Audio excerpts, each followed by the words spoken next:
പത്തനംതിട്ടയിൽ കാട്ടാനയുടെ ചവിട്ടേറ്റ് മധ്യവയസ്കൻ മരിച്ച സംഭവം ജനങ്ങളെ തെറ്റിദ്ധരിപ്പിച്ച് UDF സ്ഥാനാർത്ഥി ആന്റോ ആന്റണി രാഷ്ട്രീയ ആയുധമാക്കുന്നതായി കോന്നി MLA KU ജനീഷ് കുമാർ. ആന്റോ ആന്റണി കലക്കവെള്ളത്തിൽ മീൻ പിടിക്കുകയാണെന്ന് KU ജനീഷ് കുമാർ MLA റിപ്പോർട്ടറിനോട് പറഞ്ഞു.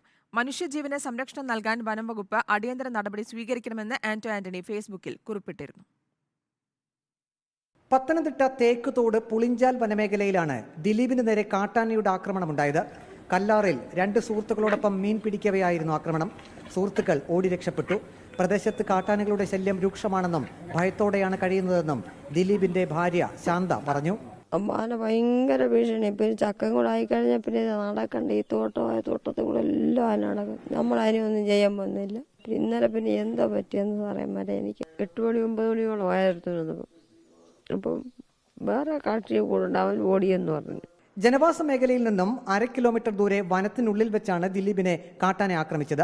പത്തനംതിട്ട ജനറൽ ആശുപത്രിയിൽ പോസ്റ്റ്മോർട്ടം നടപടിക്രമം പൂർത്തിയാക്കി മൃതദേഹം ബന്ധുക്കൾക്ക് വിട്ടു നൽകി. കുടുംബത്തിന് 25,000 രൂപ വനം വകുപ്പ് അനുവദിച്ചതായി KU ജനീഷ് കുമാർ MLA അറിയിച്ചു.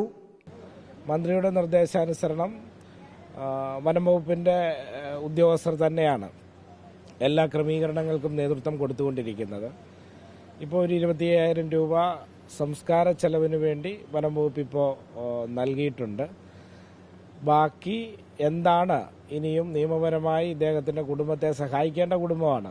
വനപാലകർ കാട്ടാന ആക്രമണം നടന്ന മേഖലയിൽ ക്യാമ്പ് ചെയ്യുന്നുണ്ട്. കാട്ടാനക്കൂട്ടം കല്ലാറിന്റെ തീരത്ത് നിലയുറപ്പിച്ചിരിക്കുകയാണ്. കാട്ടാനക്കൂട്ടത്തെ ഉൾവനത്തിലേക്ക് കയറ്റിവിടാനുള്ള ശ്രമമാണ് നടക്കുന്നത്.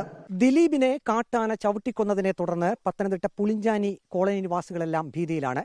കാട്ടാന ശല്യം മൂലം പകൽ പോലും പുറത്തിറങ്ങാൻ ഗ്രാമനിവാസികൾക്ക് ഭയമാണ്.